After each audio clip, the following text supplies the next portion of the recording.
Hi, this is Tracy Mitchell, one of the counselors at RHS. This is the college portion of the annual College and Scholarship Senior Meeting, and it's recorded for those of you who are at virtual or were unable to attend the meetings yesterday. This first slide is a resource for you to tell you who does what in the Counseling Center. And so you can look and find what it is that you need, and that will show you the person who you need to go speak to for that. So for example, if you need a transcript, you're going to go see Mr. Slavic, the registrar. If you need a recommendation letter, you'll go see your counselor. You've got everyone's emails on here, so just hang on to this and use this as a resource. For your senior to-do list, there's a lot of things to do senior year. This is just some things to get you going here. One of the most important things is knowing exactly how many credits you need to graduate and then monitoring your performance in those classes throughout the semester and then the second semester as well. So you're going to meet with your counselor. Your counselor will tell you exactly what you need to graduate, and then your counselor will also work with you on your future planning. We want you to be responsible for keeping up with your grades and attendance. As a senior, you need to be logging into Hack every other day or so to check your grades, and virtual students, be sure that you're logging into Buzz. If you have any concerns, such as senioritis, please see your counselor. We can help you with that. Most of what you'll do after you graduate can fall into three categories: either continuing your education, enlisting, or finding employment, either full or part-time. And just know that it could be a combo of those things. You don't have to pick one. Some things that you'll do kind of overlap between one or two of the categories. And also know that what you say that you're going to do when you're 18 may very well change. For most people, it does. That's totally normal for your plans to change along the way. Usually sometime between 18 and 22, and sometimes even later in life than that. You might have a change and end up doing something different.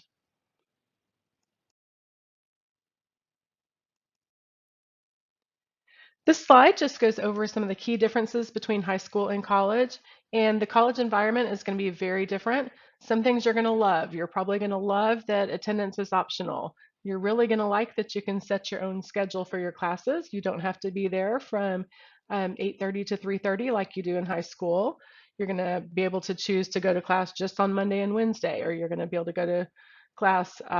Maybe you want to sleep till noon and then get up and have your first class at 1 p.m. So you're going to love that freedom. Other things, though, require much more adult responsibility than what you've had in high school. And so kind of just read through this list. This is only a few of the differences. There are lots, but they all have a common element, and that is that colleges expect to treat you like an adult. They do not want to deal with your parents. They want to communicate with you. You're the adult that they are educating. Colleges care about a whole lot of things, and I wish there was a magic formula for getting into the college, especially a selective one, but there's many, many factors that they're looking for. The ones on this list are some common ones that most colleges are looking at. There are other factors not listed here that they also look at. Your high school performance is always going to be the most important one. So that is your grades, your GPA, and the selection of courses that you took. So did you take challenging courses? If there were multiple AP courses offered, did you take at least some of them? They're also going to look at your GPA. And in Rogers, we calculate everything into GPA. So if you take 4 years of basketball, you get all those hundreds, and that calculates into your GPA. Colleges don't care about that being in there. So they usually pull your core classes and look at your GPA based on your core classes. One reason that they do that is because they are getting applicants from multiple states around the country, and everybody calculates GPA a different way. So most colleges are going to have their own way to calculate it. They're going to use their own formula, and that way they can compare you to a student from Texas and a student from Missouri and a student from Oklahoma and a student from New York. They can compare everything and kind of compare everybody on the same playing field. This slide is all about the ACT, and for a lot of colleges, the ACT is the second most important thing that they look at. So after your grades and your course selection, they are looking at your test scores.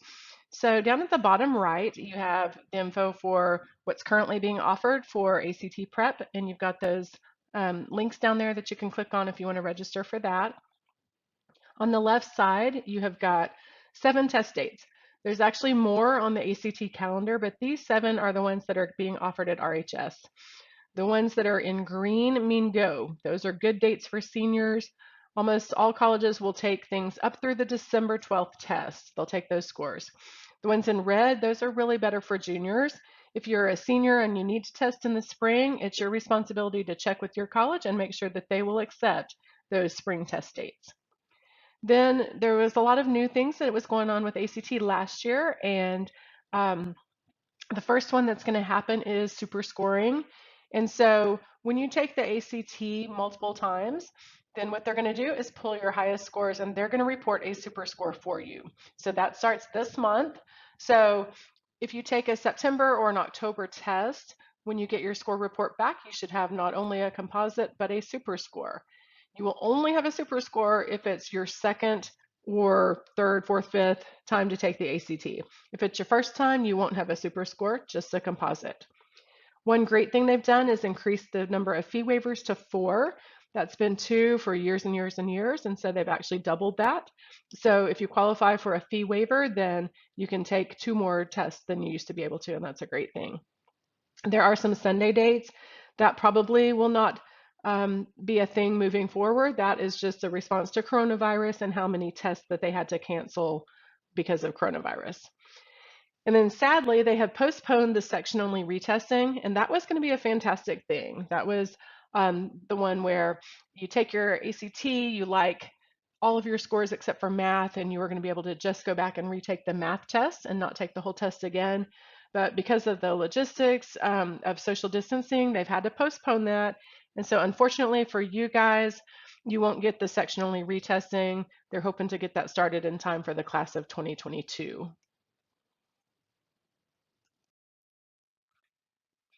The ACT is not the only college entrance exam or college admissions exam. It is the most popular in Arkansas, and it's a very regional thing. So some parts of the country, the SAT is more common, and in some parts of the country, they're equal. Students take both the ACT and the SAT. Why you might take the SAT would be there's a couple of reasons that it might be good for you to test. For one thing, if you use all your ACT fee waivers and you still need to test, you could take a couple of additional tests for free by picking up SAT fee waivers. Another thing is that if you're a great math student and math is always your highest score on your ACT, if you take the SAT, it will be half of your total score. So the SAT just has reading and math. And so, if you have a high math score and it's 50% of your score, your total might be higher than on your ACT composite, where math is only 25% of your score. Now, if reading is a bad subject for you, it could work the opposite because 50% of your score is reading as well. We give the SAT 2 times. We give the October and the December test. And then the AccuPlacer, we just want you to know the term and be able to refer back here to see what it is. You would use the AccuPlacer if you possibly were going to NWAC and you didn't like your ACT scores or you hadn't taken the ACT yet, then we might give you the AccuPlacer so that you would have those scores to submit to the college. And you can take the AccuPlacer on our campus or you can take it at NWAC. We give it limited times at RHS, so a lot of times we will tell you you've got to go to NWAC to take that test. And you do have to pay for it. It's $2 a section. It does allow for only certain sections. You don't have to take the whole AccuPlacer if you take it on our campus. And one nice thing is you get your score right away. This is kind of an interesting time in college admissions. There's a lot of new stuff happening. Some of it is in response to coronavirus, but some of it is just being sped along by coronavirus. So it was already in the works and now it's just kind of really taking off. There's 3 things in testing that you should know because you may see this as you're doing your college applications. Some colleges are what we call test optional, and that means that you can, but you don't have to send in your test scores. If you don't send in test scores, they're going to look at other things more than test scores. They're going to look at your essay, your teacher recommendations, that type of thing. Test flexible means that the school will take other tests. So let's say you did really well on your AP exams. You could submit those scores instead of an SAT or ACT score. And test blind means they don't care if you have a perfect test score. They're not even going to look at test scores as part of their admissions process. So test scores are not important at that college at all. This is changing very rapidly right now. There are more and more schools going test optional. And so you've got to do your research and know what your school is doing. These websites down here, you can link on those, and those allow you to do searches that can tell you whether schools are test optional, test flexible, or if they require test scores. One good one is the fairtest.org website. In the past, saying that you were test optional might penalize you. It might be an assumption that your scores were bad and that's why you're not sending them in. But a fair test school has signed a pledge that they're not going to do that. They're not going to hold it against you if you don't if you don't send those test scores. Another thing that's new is the self-reporting of test scores in your GPA. And at first I thought that was really strange. Like, well, what if everybody just lies and says that they have an amazing GPA and a perfect ACT? But just know that if you don't have to submit it when you apply, if they do allow you to self-report, they are not going to enroll you until they get the documentation of your actual test scores and your actual GPA and course selection from your transcript. So the self-reporting is only when you apply, but then you do have to provide documentation. Here's lots of things that you can read through about choosing a college. We ask that you narrow your options down. 3 to 5 is kind of research-based as a good number of schools. And the reason that you would want to narrow it down is because it can be super stressful. If you're juggling 10 to 12, I think I've had people apply to up to, I think 22 is the highest I've ever had anybody apply to. For one thing, you're spending a ton of money on application fees, but that tends to show me that you didn't do your research ahead of time if you still have that many colleges on your list. So do your research up front and then funnel that down into a very manageable number of colleges that you're applying to. Otherwise, you're going to be really stressed out trying to keep up with all those application deadlines and scholarship deadlines. Be sure to think about the home away from home aspect of choosing a college. So when you go to a college, you're going to live there for 9 to 10 months out of the year. And as a junior and senior, you may be living there year round. So if you go to a college that's way up north, make sure that you're okay with lots of snow and cold weather and stuff. That's your home. So you've got to look at the environment of the town itself, not just the campus. College visits are really important, and I would encourage you to take them if you can. And the key word right now is if you can, because a lot of colleges are doing only virtual this year. Um, I used to always say you've got to go see that campus in person before you go live there, but it's just not possible sometimes now because of coronavirus. So a general rule might be that if the college is doing in-person classes, then they'll still do tours. If they're doing virtual classes, then you probably will do a virtual tour. That's not a hard and fast rule though. So you've got to do a little bit more research this time to find out if you can actually go visit that college. But whether virtual or in person, college visits are super important. To get a college visit, don't ask your counselor. We don't know how to help you with that. You just need to go to the attendance window and see Miss Estes. And what you need to do on this is pick up the form ahead of time. So don't come back after one and try to turn stuff in.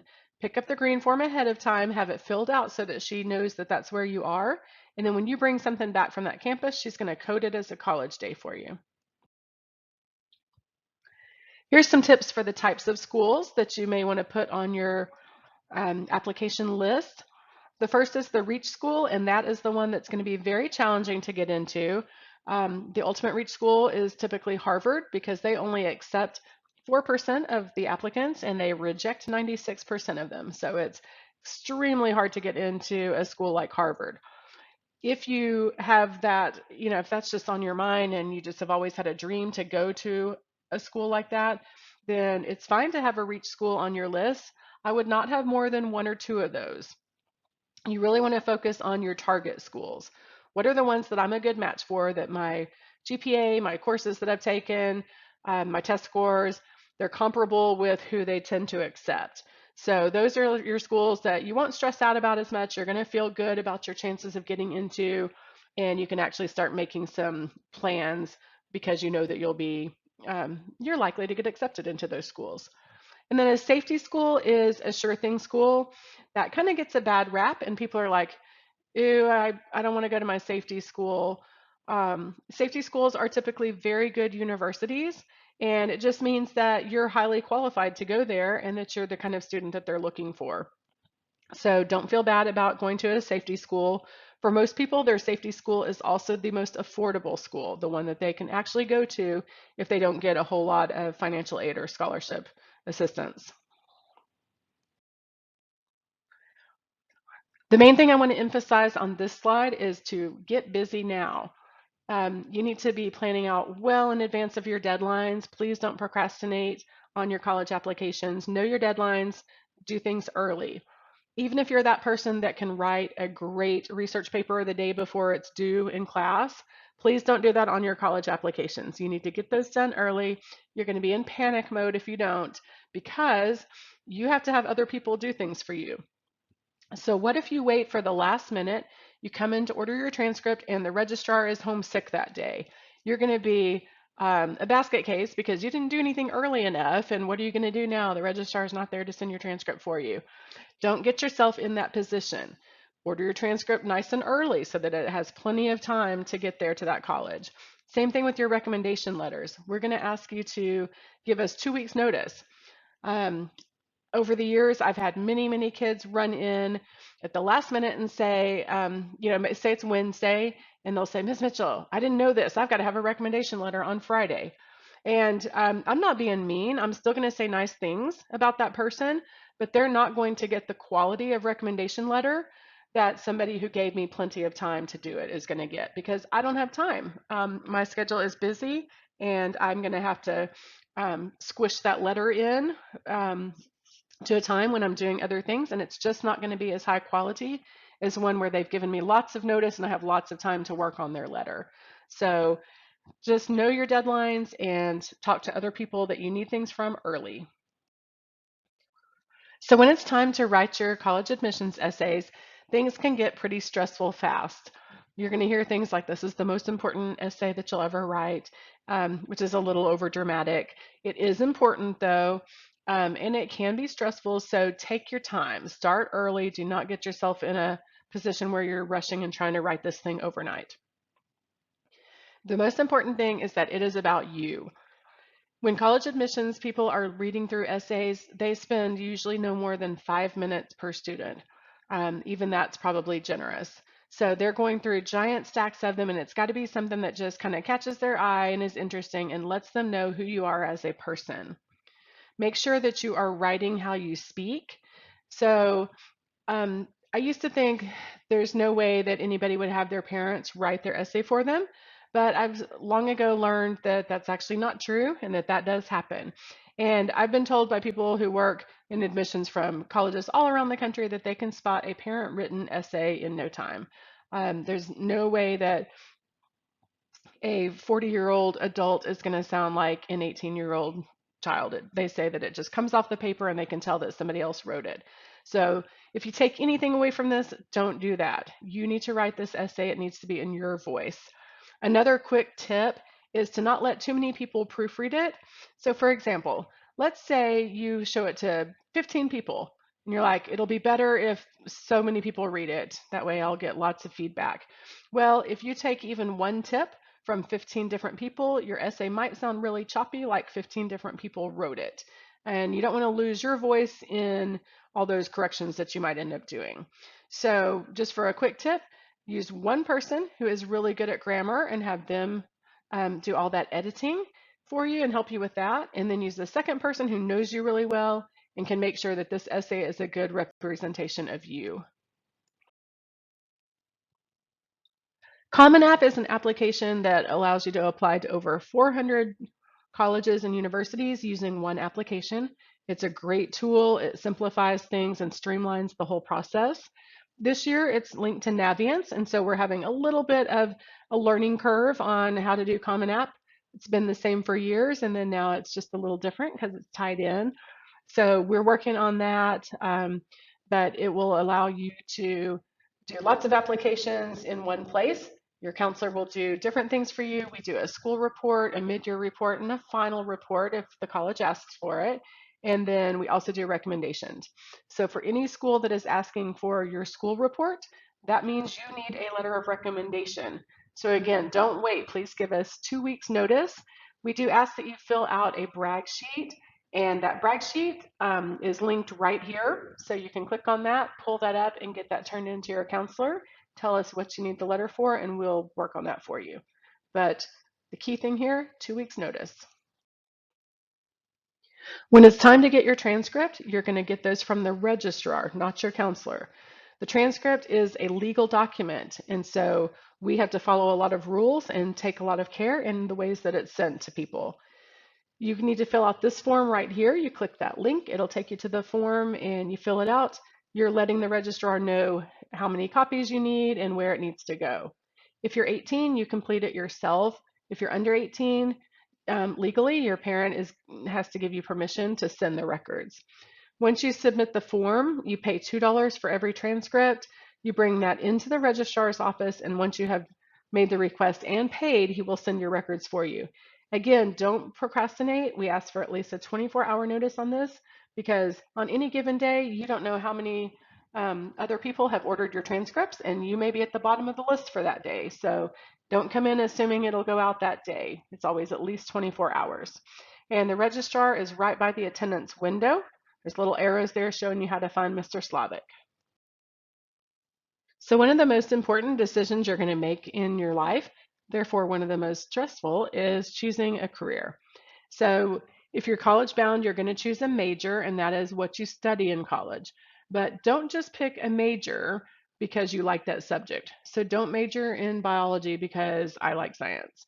Major in that because it's going to lead to a career that you want. So you've got to look at the big picture. Where do you want to be in 5 years and 10 years? What do you see yourself getting up and doing every morning?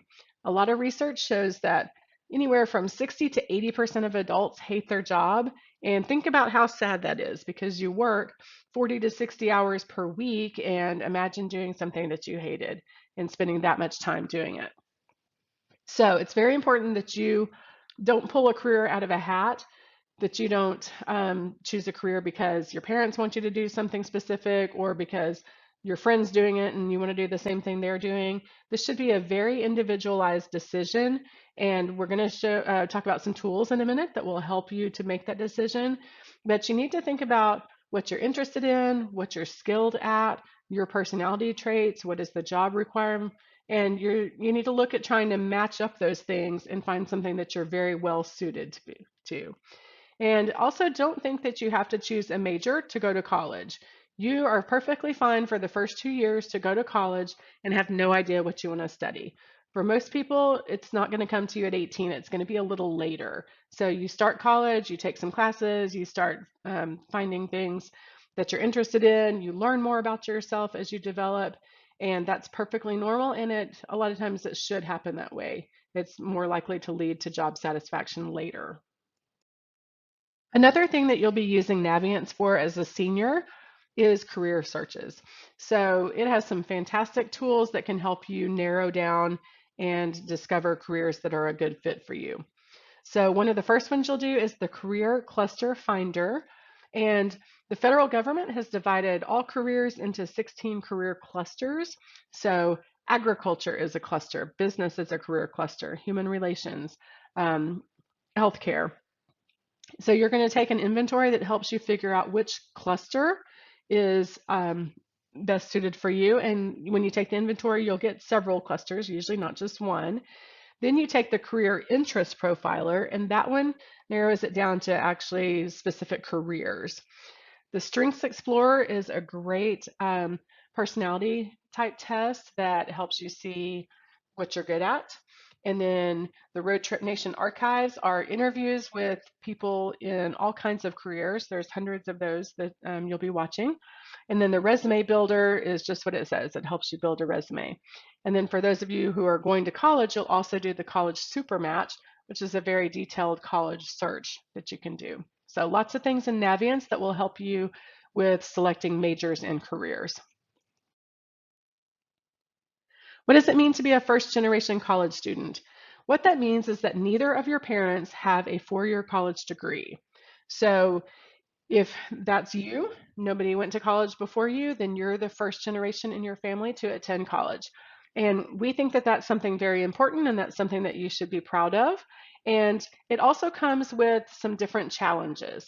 So you may not have the same support system as a student whose parents did finish college.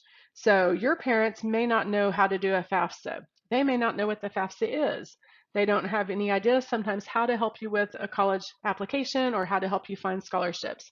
So there are challenges associated with being the first generation, and we want to help you through that. So if you're a first gen student, please just talk to your counselor, let us know, and we'll try to give you some extra support. This slide really just applies to students applying to very selective colleges, but if that's you, then these are terms you need to know. Make sure that you understand the difference between early decision and early action. Early decision, I'm usually kind of wary of because it is a truly legal binding contract that you're signing. And so if you do early decision for a competitive school and you're admitted, you have to go. Even if that school is 50,000 a year and you get no financial aid, you're pretty much stuck with that decision. So I usually would encourage people to do early action, which is not binding. It does allow you to usually get notified early if you've been accepted to that college, which is kind of nice. The CSS profile, certain private schools will ask you to do the CSS profile. It is in addition to the FAFSA. So the FAFSA is going to help you find out if you qualify for federal student aid, and the CSS profile will help you find out if you if you qualify for institutional financial aid from the particular college. And then an SAT subject test, it's a little bit similar to an AP test, but it isn't tied to a particular curriculum. So you don't have to have an AP class to take the SAT subject test. It's a test over a particular subject. So they have subject tests in biology, chemistry, physics, higher math. They have them in English and composition, foreign languages. Usually only selective colleges, sometimes like your Ivy Leagues and things, will ask for a subject test. They are becoming less and less common each year. If you're a college athlete, just know that you're going to work with your coach and not your counselor on the recruiting side of things. And these are the major organizations that you typically have to register with if you're being recruited for collegiate athletics. This virtual office is just kind of a handy tool that you can use, and we created this because we have so many students who are virtual this year, and we wanted you to have a way to have lots of resources in one place. So I'm just going to kind of walk you through this, but if you click on MCC Virtual Office at the bottom, if you click on that link, it's going to open this up for you. And every little thing in here is a live link. So at the top, you've got 8 college banners. If you click on those, it takes you directly to each college's admissions page. If you click on request appointment, it takes you directly to a form where you can request to see your counselor. If you go over onto the right side over here, you can click on request transcript, and that will take you to your transcript request. So you just click on that, fill it out, and then you're on your way to ordering your transcript. Then you can click on Common App, FAFSA, ACT. When it's time to do your Arkansas Challenge Scholarship, you can click on that. So this is just very handy in having lots of links for you in one place. So we've talked over and over again about being sure that you're on the counseling reminds and Google Classrooms. The reminds are our #1 way of communicating with students. It allows us not only to send messages, but it allows you to send messages to us that come as a text. So it's a really great way to do just a fast question when you have something. The remind is for students only, it's not for parents, and that's because there are limits to how many people can be on remind, and we just have barely enough room for like a whole class of seniors for each counselor. So please no parents, just students. Students, I can tell you that I'm missing about 10 of you. I've got 89 seniors this year, and I've got about 79 on my remind. So whoever you are, the 10 of you, you need to get on here so that you're not missing out on information. The same thing for the other counselors. As far as our Google Classroom, we are not going to ask you to do assignments for us. This is really just a resource that we can upload lots of documents and things for you. So we have an announcement section when we get things from colleges. We've already put out information about some virtual college fairs. We're going to use this as a source to store information. So don't panic. It's not another Google Classroom where you'll have graded assignments. It's strictly just informational. These are important calendar dates for you. Um, the ones at the top are general for everybody, important dates. The first one that's important up there is October 1st, and that's when the FAFSA opens. And then at the bottom, you'll have your U of A deadlines separated. And those of you who are applying to University of Arkansas can refer to that. So what's a senior conference? A senior conference is that one-on-one meeting that we talked about at the beginning, and those will be happening soon. They're going to be a little bit different this year. We're still working on the logistics of how to do a safe social distance senior meeting. So we've kind of always had a nice format that works that we've done every year, and we're having to modify that some. But they will be starting soon. They take the whole month of September and go usually to the end of October. So it takes a long time to see 80 to 100 seniors individually. But you will have one. If you feel like all your friends have had one and you haven't, you're welcome to email your counselor. You probably have not been forgotten. We probably just haven't made it to you yet. But we typically call you out of class, and we usually try to do it out of a non-core class. We'll try to look for an elective and call you out of class for your conference. Virtual students, we will be looking to meet with you and do some kind of conference over Zoom or Google Meets or something like that. This is just, the next couple of slides are about voter registration. We want you to vote. So if you need help getting signed up to be a registered voter, please see Ms. Mitkowski. You have to do this very quickly by October 5th if you want to vote in this election. Ms. Mitkowski can help you. Doesn't matter what political party you are. She's totally nonpartisan, but she will help you get registered. And if you don't have a stamp, she'll even help you make sure that that gets to the right place at the county clerk's office. So this presentation is large. It is a ton of information, and we know you're going to have questions. You can always email us your questions or write them down and hang on to it until your senior conference. Either way, as long as you don't forget. But we're here for you to answer questions for you about anything college related. If you have scholarship questions, those go down to Ms. Mitkowski. She'll help you with scholarship questions. This is a public service announcement. Senior pictures, you're late if you haven't done it yet, and the last day to do it is Monday, September 21st. I don't know much about that, so if you have questions, you'll ask Ms. Juergensmeyer. Project Graduation is a safe all-night party after graduation. This is not run by the counselors. This is run by our PTO organization. And so don't ask us your questions. We don't really know much about it. We're just kind of presenting this information so that you can get registered. You're going to send your questions to the email address that's listed here. And if you're ready to register, you click on that link, fill out the form, and then pay your $20, and we'll get you registered. The next couple of slides are actually videos. There's a class ring video, which is optional. You can watch it if you'd like to, but everyone needs to watch the cap and gown video because it has a lot of detailed information on placing your order. Counselors are not in charge of this, so if you have questions about cap and gowns, please direct those questions to the senior class sponsors. That's Lisa Thrillkill and Marcia Hudson, and their emails are listed right here for you. On those videos, you're going to probably have to push play and manually start them, and then click to go ahead and move to the next slide. After you watch the cap and gown video, if you'll move to the next slide manually, then there will be a little bit of information to conclude the presentation. Hey guys, Chris Harrell with Jostens. It's Class Ring Order Week at your school. Two different ways to turn in your orders.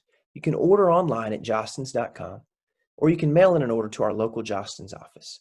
That address will be on the order form and packet you received at school. If you didn't get a packet or you're a virtual student, you can pick one up at the school office or let us know and we can send you one in the mail. Let's walk through the basic steps that are involved in choosing a class ring. Now, the first step is choosing your style. We have a ton of different styles to choose from. We group them together in what we call collections. So you'll see some different collections up here on the screen. The class bands are new for us in the last couple of years and been very popular. We have our traditional collections like the Achiever and Heritage, been around for a long time, still very popular today. If you want to be a little more fashion conscious, that signature collection may be a good option for you. Our Varsity collection is kind of a champering look. The Luxe collection, some more of our fashion style rings. And then our Tradewinds collection if you're trying to be a little more budget conscious. So choose the style that best suits you, and we build everything else off of there. Next up, you choose your stone. Now we have all the birthstones, January through December, black onyx, mother of pearl. If you want to do a birthstone, great. If you want to do a school color, that's totally fine. If you want to do something totally different, that's your call. Pick out the stone, whether it's the traditional birthstone, one of our element stones, that's however you want to put it together. Next up is choosing the sides for your ring. Most all of our rings have the option of picking out both sides. Choose the emblem you want. You can put a name or a graduation year above it. Totally your call. Next, you'll choose your metal option. Guys, there's a lot of different metals to choose from. This affects the appearance. This affects the price. So consider that carefully as you go through that step in choosing your ring. Now, guys, all these steps will be in the catalog in the packet. They'll also be on our website. You can go through our ring designer, design a ring, see exactly how it's going to look when it comes in, you put it on your finger. Speaking of which, some of you probably don't know your ring size, and that's okay.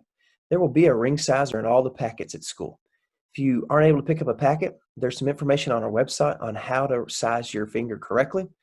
And so don't worry, we can make sure that the size will be correct. Now, every ring from Jostens comes with a lifetime limited warranty. It covers all these things like you see here on the screen. Like for instance, resizing. If the ring comes in and need to get it resized at any time, we'll always take care of it. Cleaning and polishing, all the stuff you see listed on the screen. All this information is in the catalog. It's on the website as well. You can also add an extended ring protection plan. This helps cover against loss or theft. More information about this in the packet. Now, guys, when you get ready to turn in your order, Jostens asks that you turn in your order with at least a $75 deposit. That lets us go ahead and start making the ring, but you can make payments on it anytime, any amount, in any way that's easiest for you. We've got a lot of flexible payment options, a lot of information about this in the catalog and on the web. Here's all our contact info. If you have any questions, shoot us an email, give us a call or text. There's our address for mailing in order forms, but that'll be all in the catalog and packet as well. Just a reminder, $75 deposit gets your ring started. Once rings are paid in full, they'll be completed in about 6 to 8 weeks, and they'll ship directly to your home. Guys, I appreciate you taking the time to let me visit with you. If you have any questions, reach out. Look forward to seeing you soon. Thanks. Hey seniors, it's Chris Harrell with Jostens. Just want to take a second and say congratulations. Graduation's coming, it'll be here before you know it. Wanted to start the process with you and get you prepped for that day. It's coming up. So a lot of info to cover, but keep in mind, our goal is to get you prepared to place your order for your graduation supplies. Now there's two different ways you can get that order turned in. You can go online to jostens.com, enter in all the information, place the order directly through our website. Or you can mail in an order form. You'll receive a packet at school. It'll look something like this. Now, if you're a virtual student, don't worry, everything's on the website. We just really need to have a hard copy of the packet and the info. Those will be available at school to pick up. Now, in the packet, there'll be a couple different order forms that you can mail in. The big yellow one, that's our mascot pack order form, or the traditional order form that looks like you see here on the screen. If you're mailing in an order, either one of those will work, depending on what you want to actually get ordered from us. Again, jostens.com has all this information as well. In the packet, there'll also be a flyer that looks like you see here on the screen, kind of explains the process and walks you through it. Now, first thing I want to talk with you about is the cap and gown unit. Now, one thing you're required to have from Jostens is the cap, gown, and tassel. Now, that all comes together. The way we size you for your cap and gown is real easy. You just need some height and weight information. If you fill it on the order form, you'll see that option to fill that information out. If you order on the website, it'll prompt you to fill out this info. The caps come with elastic, so one size fits all, and every cap and gown unit's included with a tassel.